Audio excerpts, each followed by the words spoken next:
Welcome to a Homegrown Family Podcast, where we grow the produce and the kids. Hey everybody, welcome to a Homegrown Family Podcast. I'm your host, Joe Metler, and today we're going to get an internal perspective on homeschooling. So today I have my wife, Nora, joining us here today, and my Aunt Joni, my godmother Joni, who got to witness me being baptized into the Catholic Church. Joni and my wife Nora are with me here today. Nora is probably the primary stakeholder in this homeschooling endeavor. And so we only have a 2-year-old, so we're not homeschooling at all yet. But this is something that Nora thinks more strongly about than I do. I haven't really given it a lot of thought. And so this podcast is also a learning experience for me, or this episode in particular, when I get to ask my Aunt Joni what her experience has been homeschooling, I guess. So, Yeah, so welcome, Joni. Thank you for joining us today. Well, thank you for asking me, Joe. The wisdom of our elders. So, That elder, come on now. I know your hair's white. No? So for those of you who haven't listened to some of the previous episodes, I've talked a little bit about my family and my dad's family and my grandpa's family growing up and kind of what their homestead looked like back then. I talked about my dad's family and how many siblings he had, and Joni is my only aunt on that side of the family, and she is the second to the youngest. So not quite the baby, but pretty close. That's right. They all say I was spoiled, but I disagree. Well, the only girl, what do you do? So Nora and I, in our lives, are debating or considering or ultimately trying to plan on homeschooling our children before we fully commit to the idea. I thought it would be a great idea to talk to individuals like my Aunt Joni, who might have more experience or does have more experience than I do, because I really don't. But get an idea of what it was like for them homeschooling their children. Nora and I would like to prepare as much as possible for when that time comes. And so Nora's been doing a lot of research, and so here we are today to gain a little bit more expertise and wisdom and kind of learn a little bit more from those who have done this before us. So I think it's important to not just jump into homeschooling with a bunch of misconceptions and preconceived ideas of what it's going to be like homeschooling our children. So it may not be as glorious of a time as one might expect thinking about it or getting into it. I know my just general idea is like, oh, kids will be home, be nice. They can spend a couple hours homeschooling, and then they can help me out with all my orchard stuff or whatever, in the off time, and that's just probably a little bit of a daydream, in my head. So I kind of want to get a better idea of what this may involve. It could actually be a really stinky time. You just might suck at teaching and you can't do it, and it might just actually drive you crazy to have your kids home all the time. It's not for everybody to homeschool, right? And so teaching, balancing parenting, and managing the home is all part of it. If one person is not fully committed to the idea, one parent, then it makes it more difficult. The other thing about homeschooling, though, is that you can give it a test drive, and if it doesn't work out, there's other options available. So both Nora and I grew up with aunts and uncles who homeschooled their kids. I had my Aunt Joni and my Aunt Christy, my Uncle Bill, and I guess Uncle Brian too, the combination of them all, right, homeschooled their children. And Nora, you had a couple that also homeschooled in your family. Yeah, I had 2 aunts that homeschooled their kids. Well, they're both still homeschooling right now. And then one of them transitioned when the kids got older to the local public school. I think they transitioned in like 9th grade. So homeschooled up until 9th grade and then transitioned. Yeah, and Joni herself was brought up in public school. My dad also in public school. And then I ultimately went to the same public school. And so we didn't turn out half bad. And so sometimes I think of, it's a lot of extra work to go into this idea of homeschooling my children when I turned out just fine in public school. Swanville was really nice because it's small. In Swanville, you were known, and those small classrooms make a big difference. So Joni grew up going to public school. What drew you to homeschool your own children? At what point in your life did you decide, hey, I'm going to do this? And when growing up, were there other homeschooling individuals that you knew of while you were attending public school that kind of helped influence you? Yeah, I don't really remember any other families that homeschooled growing up. I don't remember it being a thing. And I was in college and I met some people that homeschooled through different business things. And then When I moved to Bram, then there was one family in our church that homeschooled. And so there wasn't a lot. Katie was born in 92. So then we would have started homeschooling like 97, right? Am I doing that right? I homeschool. 98, right? Somewhere in there. And we were still, there weren't a lot of us around. I really liked what I saw from the homeschooling community. And really, I just kind of thought, I just have the one kid. Why can't I just try it? I could probably do this just as well as the school can. We always took it year by year. Okay, let's do it this year and see how it goes. And then look at it again the next year and see if this is still what's good for our family. So it's kind of how we got started. Yeah. So what was you went music education, or what was your background in terms of what you went to school for? So I have a bachelor's in music performance, piano and voice. And that actually was helpful in homeschooling because I never worked full time outside of the home. I, for the most part, just gave lessons out of the home and then, worked at various churches in music ministry. So I never had to work full time, which really was helpful in homeschooling too. Yeah, you had some flexibility and were able to kind of get a secondary income, of sorts also to help support. Right. Yeah. Do you think that homeschool was not popular when you were in school because of truancy laws? Like, I just remember like some people that I talked to saying like their family was homeschooled, but they had to keep it like on the down low. They couldn't go outside. Like they had to shut their curtains. Yeah, I don't know. I never had that experience for when we were homeschooling. That wasn't an issue. But then again, we lived in the country where, we didn't have that issue. We don't see our neighbors. Yeah. Very good. One day we'll get there, hopefully. So it seems like you met other individuals that homeschooled their kids and their family, and you liked what you saw. Did you have any other factors that may have impacted your decision? I think a lot of people use homeschooling as a way of sheltering their kids from the outside world. And so I don't know if that kind of played a little bit of a factor in your decision, maybe your faith or just your morals in general.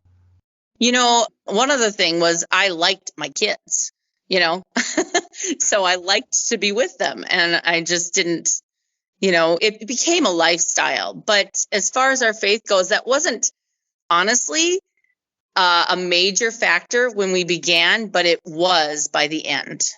So we have 10 years between our oldest and youngest. And for sure, homeschooling our youngest was one of the main reasons was our faith, because our faith isn't being, well represented in the public schools. So, yeah. As a decision of the household, were you and Brian pretty much on the same page as far as homeschooling when it came to that? Or I would say Brian was more for it than I was. Oh. Yeah, because I really did have a great schooling experience, in high school and elementary. And Brian had a little rougher time, and he totally could see how he would prefer to have his kids homeschooled. So, yeah. Great. So that's a little bit of background, I guess, on how Joni got into homeschooling. And I guess for those listeners here, we're going to talk a little bit more maybe about her curriculum a little bit and teaching methods and some of the challenges, the reaping rewards of the whole experience. So that's kind of what we're looking forward to in the rest of this episode. Again, just thank you all for listening. But so let's jump into it. What type of specific styles or curriculums did you kind of use, or did you kind of change the flow? Did it change depending on the year, or how'd that all work out? Yeah, that was an evolving process for sure. When I started out, because I just had the one, I really just picked and chose what I thought looked good. And even then, it wasn't really very faith-based. It wasn't a big factor. And as, we added on another child 6 years later, and we're homeschooling 2 and then 3, I found that I needed something that was a little more structured. So at first with Katie, I loved 5 in a row. It was so much fun. It was very, it included all the subjects in this one, like book based. And then it was like a package deal where you just bought the package and then did all the things. Where you read this literature, and then you did your your history and your science off of that book that you were reading. Oh, sure. I really enjoyed that. But as we got busier and, we were running with Katie or, whatever, and then the others needed to do their stuff on the run, then we ended up doing more of a set curriculum. And we can go into specifics if you'd like. And definitely those, because like I said, my faith was evolving and my reasons for homeschooling were evolving. And those curriculums, it was important to me that they included our Catholic faith in it. And it was in everything. And I loved that about the curriculums that I chose because, it was just so natural.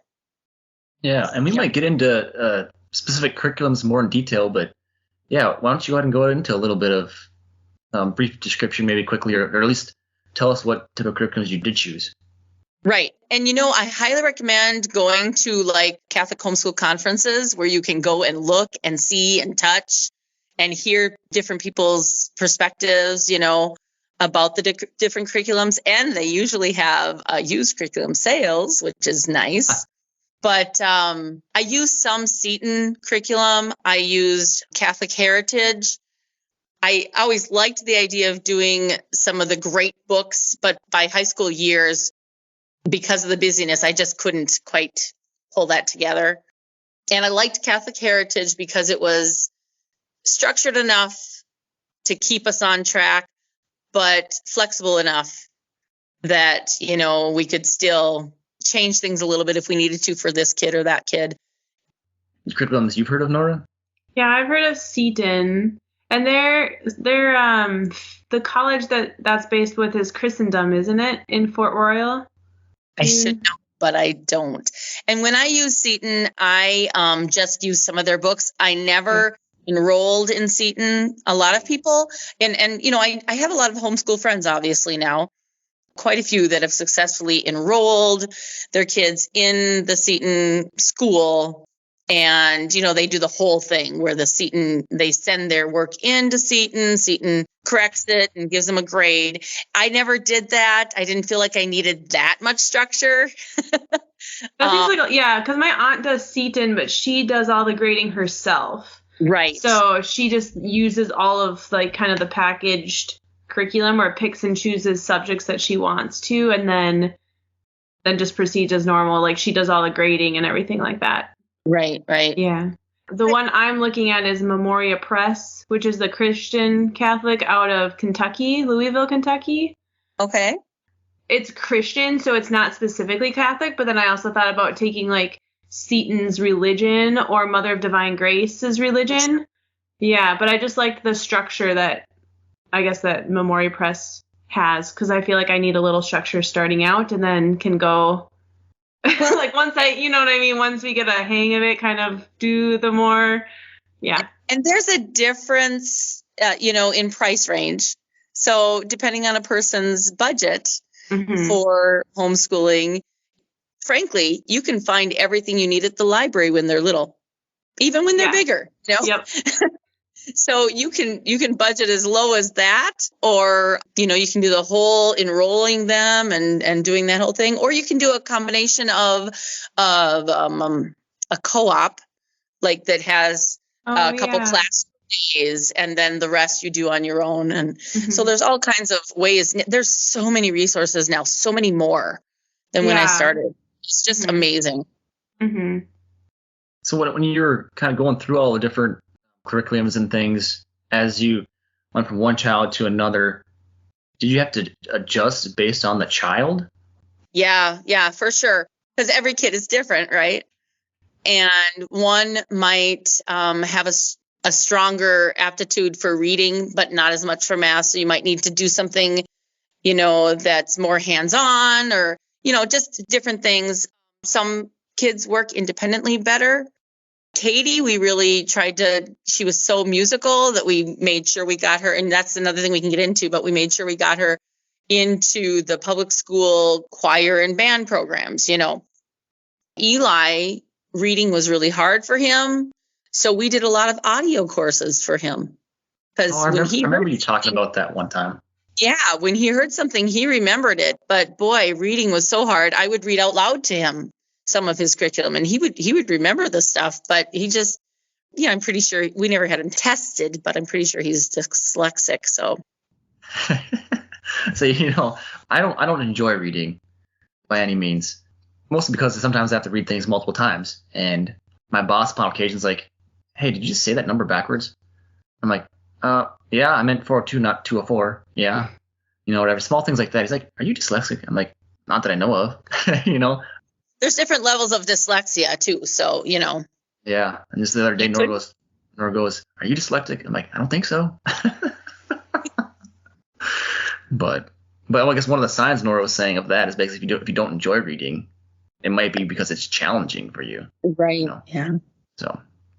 Yeah, we would change based on our life circumstances too. It was really nice to have everything kind of all condensed and into workbooks when we went trucking with Brian. Then we could just take it all with and go do school in the truck and explore the United States in the meantime. Yeah, that sounds like that's one of the rewards of homeschooling is you have some flexibility like that. Yeah. I know that's one of the things that Nora and I would look forward to, and I think we kind of mentioned that in our Rome Sweet Home Traveling with Kids episode, was like, hey, if we wanted to go learn about, maybe we're learning about geology or something in our curriculum, then maybe we can go take a little road trip to the Grand Canyon, and then show them some of the stuff. And, when you talk about the ocean and ocean critters and stuff, go to the ocean, and see if you can find a shell, things like that. So I think that's definitely a perk that we kind of see. And it sounds like you're kind of relaying the same message. So that's awesome. Right. And what you're saying, too, is that you have the family time. One of the big things about homeschooling, I wouldn't say I use it as a way to shelter my kids, but I would say that you have more control of who your kids' influences are and what your kids' influences are in homeschooling. And one of those influences is of course, your family. So you having that family time and the togetherness was my favorite part of homeschooling. Watching my kids play and mess around in between doing the schoolwork gave me great joy. You mentioned how you had Katie, your eldest, go in and be part of the band and choir and things like that. So one of the fears, I guess, is, Joe's biggest fear. It's not my biggest fear. Joe's biggest fear is the question that every homeschool mom gets asked. How are you going to socialize your kid?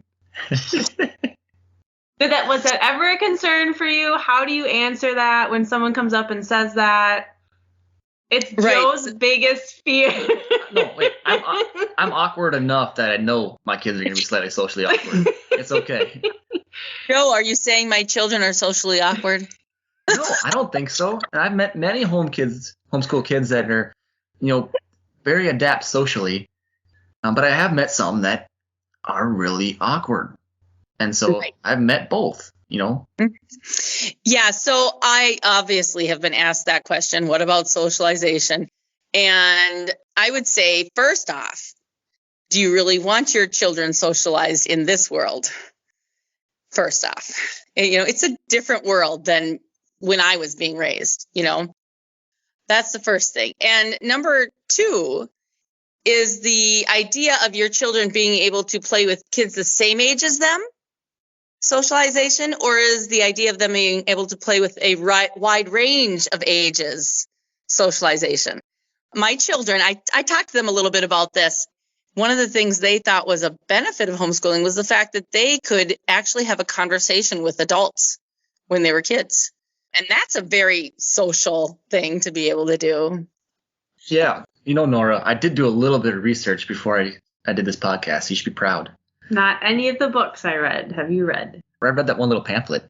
A pamphlet. A 3-page pamphlet. He needs a podcast to listen to. You need to re-listen to this one. But I was reading that, and I don't remember what the exact numbers or statistics are, but it was saying to some degree, homeschooled individuals will have better relationships with their parents and will have better relationships with older adults. And I don't know, I can kind of see how that could be true. Yeah. I feel like my kids are fairly close too, and that's kind of a benefit that the sibling bonds are there. and they all have friends. They all are functioning in this world, working and living life. And I would say pretty successfully. So I'm pretty proud of them. Yeah. And being from a big family, that helps, right? Because we always got together, several times a year at Grandpa and Grandpa's farm for Easter and Christmas and this and that, where, probably 14 years older than Eli, I think, something like that. So, I mean, he gets together at these events, and there's 30 of us, not quite 30, I don't think, but vary in age and demeanor and everything else. And so there's that too. But you mentioned a little bit about your homeschooling community and where you were homeschooling your kids. What type of community aspects, or did you like co-ops that you got together and like taught together, or talk a little bit about that if you would. Yeah, no, we almost always have belonged to some kind of co-op. When we started, it was kind of just a generic co-op where we did FIED and some of those things that you can't really do at home. I think we maybe did some art projects and, just pretty laid back. And then we've been involved in other co-ops where it was very structured and academic. We've kind of run the whole gamut. We've done strictly Catholic ones, we've done Christian ones, and then we've done some that were neither.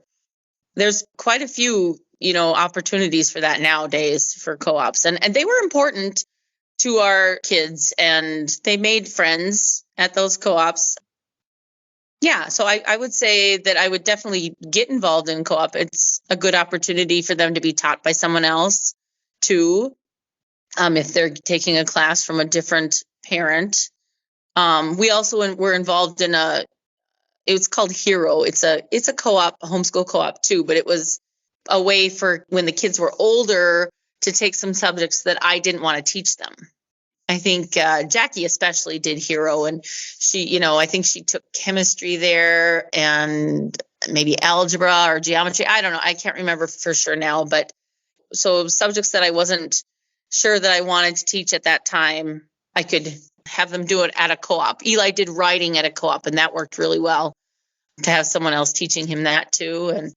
And then there's PSEO, which is a great option for your homeschool families. That's where they can get college credit for classes. And it also gets them out kind of in a safe way into the world a little bit more, having someone else teach them and being around a variety of people. You have to be really careful with that too. But yeah. Yeah. In this day and age too, we have probably the internet co-ops, I'm sure, that are just plentiful also, where you can kind of jump into that realm of things. Right. I can't remember. Maybe it's called Homeschool Connections. I think that's what it's called, where it's all online classes that your kids can be a part of. And I know lots of people that have taken advantage of those too. Internet classes are a great option to do some subjects that, you might like to farm out to someone else. Right. Yeah. I want to kind of get more independent in their learning and kind of just hop on and take class for an hour or whatever and kind of thing.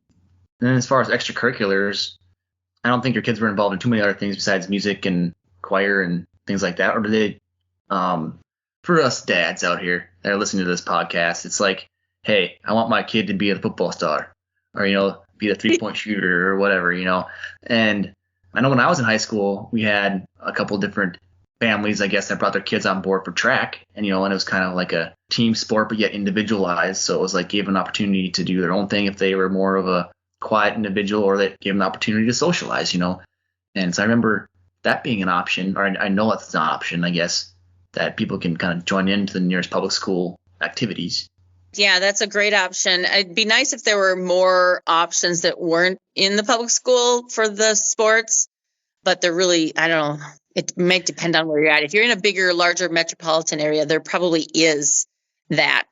Yeah, when I was in Rochester, one of my friends, she was part of a homeschool co-op, and they were big enough to actually have their own sports team, and then they would play the Christian schools. So like it was the homeschool co-op team of girls, and then they would play other public schools, private schools. But that's Rochester, just south of the city, so it's pretty big. Right. That's fantastic. Jackie was involved in volleyball. That's one of the things I was talking to my kids, asking them before this podcast. And they all kind of said that they might have liked to have been able to be involved in more sports. And part of that was just our lifestyle too, because I always gave lessons after school. So the transportation was a bit of an issue to get to sports practices. But Eli did more individual things like taekwondo. And Jackie did volleyball for a while. She wishes I would have made her stick with it for a little bit longer. So that might be considered a con, is just trying to fit that in. But if it's important to your family, I do know families that their kids have been completely involved in a sport or two all the way through school, especially if you've got a supportive public school. And there are some supportive public schools that are willing to let the homeschoolers in and be a part of their theater program. My kids all did theater, and that was huge in our life. So theater, band, choir, and the sports. A lot of the schools are very open to that. Kind of trying to look from the outside perspective here is that, if it's like a basketball, for example, which our family really enjoys playing, and all my siblings and I still get together and play every once in a while, which is getting older now. It's like, oh my, but can still stick with them so far. It's a bit dangerous sometimes now. Yeah. His age is showing. Or my lack of exercise. With lots of ice packs afterwards. But you can't go but nothing but 100%. So give it your all or go home. But I feel like as an individual going to like a basketball team where you have a senior class that has a tight knit group of classmates that are kind of seeing each other every single day, all day, in between classes, lunchtime, they're bonding, and you get an outsider coming in that kind of wants to jump on board. That the school might be super supportive, but what about the individuals? Got to get in the clique somehow. It's just kind of one of those spots. I don't know. I think it depends on the kids too, because we had homeschoolers that were part of our sports and like coronations and all that, and we just welcomed them in. They were just like part of like, oh, they just don't go to school with us, but it was still like you're still part of a team, you're still on the teammate, like team mentality. Yeah, it's pretty situational maybe. And I suppose you can always find yourself in a different situation if that one's not panning out, I guess, But what are some other benefits, cons, rewards, challenges that you can think of in terms of homeschooling? Well, let's see. I've mentioned a few of the pros, like the family time and the flexibility and being able to go towards your child's strengths or weaknesses to help them. Of course, being able to incorporate your faith in your everyday life, all of your schooling. I consider those big pros. Being able to go to mass with your children, daily mass. Trying to think what some of the cons. Here's a good question for you. So, which could be a con, I'm not sure. How'd you go about balancing out the role of a teacher and parent? That is a con. It can be hard to separate the two, the role of parent and teacher. I don't know. I don't have a great answer for you for that. Sorry. No, I was always joking with Nora. I'm gonna have a hat, a teacher hat, and anytime I have the hat on, I'm the teacher. And anytime I take it off, I'm the parent yelling at you to do your homework. That's the beauty. You don't have homework in homeschool. That's another pro for sure, is the younger kids, they can get their schoolwork done in a couple hours a day. And they really can go out to the orchard and work with you and learn all these other amazing skills. That's one of the things Eli mentioned was, I got to do learn a lot of real life skills, because he was more of a hands-on kid and he helped build our house and he, did a lot of woodworking things, and he wishes that he could have worked a little bit or would have worked a little bit harder on the reading and the writing and stuff. But, I told him it's not too late. Yeah. Well, it catches up with you eventually. Starting to write your graduate student thesis and you're like, oh my. Another con is some of us aren't naturally organized. Of course, that might be a pro because it really stretches you. You have to really budget your time, Did you have a lot of prep? Did you feel like you prepped I'm assuming you did 9 months of school, 3 months off. You tried to keep that, or did you go year round? Well, that depends too. Sometimes we'd be like, oh, we're a little bit behind. We're going to go into the summer here. I know plenty of people who did budget their time 9 months and then they took those 3 months off. I wasn't great at that. I've always said I'm really not that great of a homeschooler, but I shouldn't tell you that now, huh? That's the thing about homeschooling, teach their own. But, the benefit, so Brian, he would be gone trucking for 10 days. Well, when Dad came home, we didn't do school. We hung out with Dad and we did things with Dad. Then that kind of maybe put us behind later on. Or maybe we had a play going on and things were kind of crazy, hall rehearsals and stuff like that. So then we didn't get, such and such. So then you'd have to work on that a little more later, things like that. I was never really great at balancing that time thing. And depending on the child, they worked with that. They still worked on their own. And that's another benefit. Kids really have to learn to work independently. Yeah, it gives them a good basis for independent work to be able to keep yourself motivated to get things done. All good qualities for a job and things. But one of the things they always say, hey, how does they work on a team? How do they do with teamwork? I guess when in a school setting, you're all the kids all the same age, all working on the same project. Did you have a lot of team components, or is that where the co-ops came in? Well, the co-ops, and sometimes the kids would do things together on projects together. And depending on the ages of your kids, that can be a thing that you do all the time. Plus, there's just the everyday living of working together as a family, Not that it was always perfect, for sure. But you have to learn how to work together because you're living together. Yep. Now, I feel like Nora and I are both independently organized. Sometimes not organized together, or maybe not on the same page. But I feel like she'd have control of certain subjects, and maybe I'd have control of others. She's very literature based. You're looking at more like classical based education. Yeah, it would be like the Great Books program. Base, kind of take that literature and then elevate it to different things. Yeah.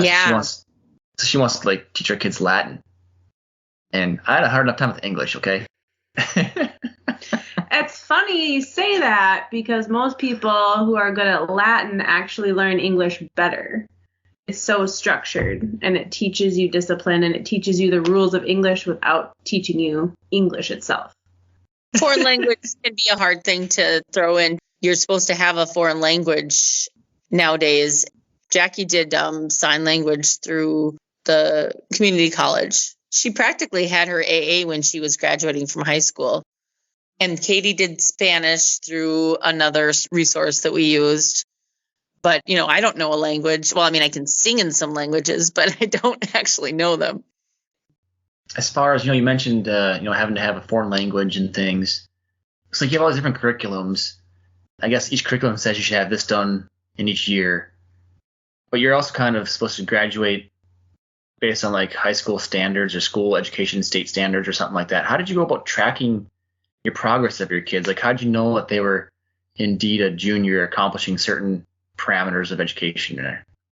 Because there are basic, you can go online, you can find the basic, what your state requires for a diploma. And it's pretty easy to know that, say, this book, this curriculum is this many hours, so it equals this credit. It's not too difficult. When you go with a more structured curriculum, it'll just have that all worked out for you. So, yeah. Being more structured, I think, is good because then at least you don't miss something. Sometimes I think if you're trying to pick something from here and pick something from there, and then I'll grab a little bit of this from over here, that you're maybe missing some foundational building blocks for later on that you needed to do back when it was the second grade. For sure, in topics like math, you definitely want to have, I think anyway, you definitely want to have some curriculum that because it builds, and grammar's like that too. So that's kind of an important one, to have a good solid curriculum that you feel covers all of the bases and builds on itself. Yeah, for sure. There's so much out there. You'll find it. Yeah. And I substitute taught a little bit once in a while, and it was crazy the amount of second graders and stuff that had their own iPad and things like that, and technology for each and every single student, or use that as a reward tool for getting their homework done and this and that. And Nora and I are kind of minimalists when it comes to technology, when it comes to raising our children. We limit, she must only get like an hour of screen time a week. If that. Family movie night on Friday, or yeah, and we don't even make it through a whole occasional dance videos, so we're dancing in the living room while she's watching it, type of thing, or stuff like that. National Geographic is a hit. Watch the animals and stuff, and you ask her about any animal, she'll tell you the sound of it that it makes. Even the armadillo. I don't know what the armadillo says, but she says the word pretty good. Did you incorporate technology into what you did, or was it? You talked about the online courses a little bit that you could do and things, but this day and age, it almost seems like either you're going to include technology and kind of go with the rest of the flow of society, or you're going to limit technology, where the counter argument would be, but then your child's going to be behind in their technological awareness or aptitude. Right. Yeah, that's a good question.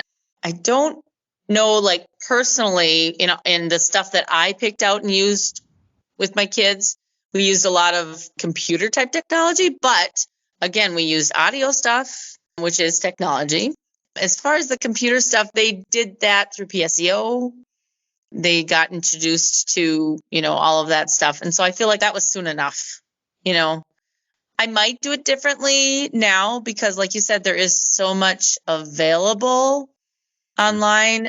I think you guys are super smart in limiting your technology for your kids, because they don't need a personal cell phone when they're teenagers. I think I got mine when I was a junior in high school. And that's only because I was like driving and, But honestly, even then, I would make it a family phone. Oh, yeah. They don't need their own personal device until they're adults. That's my opinion. There's too much out there that's just, not something you want your kids involved in. They have dumb phones that basically you can't hook up to the internet. So right. So all you get is be able to talk and again, and text. Some people might call that sheltering, but you're protecting your child from things that they're not ready to deal with on their own when they're younger. That's my opinion. But as far as, if you have guided use of a tablet or something to help with spelling, say, or to do your multiplication tables, that sounds like a great use of technology. Yeah. Actually, I was just thinking, I'm kind of poking more fun at myself here, but I wasn't always the best at spelling, right? And I got a couple C's on my spelling exams or tests or quizzes or whatever. And eventually, Dad downloaded Word Munchers onto the computer. And I don't know if anybody in here remembers that game, but I had to go through all the, munch and eat up all the ones that's the OI sound or whatever, and all the AE sounds. You had to munch it up based upon the sound of the word. And kind of got into that one a little bit. It was kind of fun, but there was always one sound I couldn't figure out. Joe, you were being homeschooled. Yeah, we did a little bit extra, right? Apart from public school, right? That's just parenting too, right? If your kid's struggling, you gotta find a way to help them out. That's why it's hard to separate parenting from teaching, because as parents, that's what we do. We teach our kids. One last question, I guess, Joni kind of led into, is any last little bit of advice for parents like Nora and I who are considering homeschooling? Gosh, now a bunch of things came to my mind. First of all, I would say I do it. Just straight up. That's all. Well, since pre-COVID, it was like 2% of families were homeschooled, I believe. No, so the pre-pandemic was, I think, 6% of the United States was homeschooled, and after it was in 2021 they released the new statistics. So after 1 year of the pandemic, 11% have now been homeschooled, and that's not including the second year of. So there's just a lot of eye-opening was happening with the parents as far as like what was being taught or what wasn't being taught or how it was being taught or when they had to go virtual. I'm super thankful that none of my grandchildren so far, and I don't think they will, according to what my kids are saying, None of my grandchildren go to the public school. I have one in Catholic school, and that's been working out great for them. And then the other one is too young. He's a year and a half. But Yep. I think they're definitely looking into homeschooling too. I don't think you'll ever regret it. And as I said, you take it year by year. A person needs to adjust and be flexible and, try different things. I wouldn't be too flippy floppy though. A kid needs to have stability and know what's going to be happening. But if something isn't working out, don't be afraid to try something else as far as curriculum or, like I said, just using a different co-op educational choice I am glad we homeschooled. I would do it again. I would hopefully do it better now that I'm, older. Seasoned.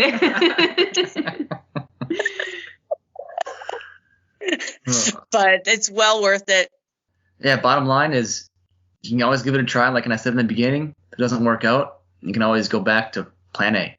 So, yeah, thank you, Joni, for joining us here today and to kind of give us some guidelines and some different experiences that you've had, things to consider for us now moving forward, I guess, as far as our curriculums of choice or how we might go about shaping our homeschooling adventure. So, yeah, thank you to all my listeners again for listening today. You can find me on YouTube now, actually, and then homegrownfam@gmail.com. On Instagram also at homegrownfam. Thanks everybody for listening.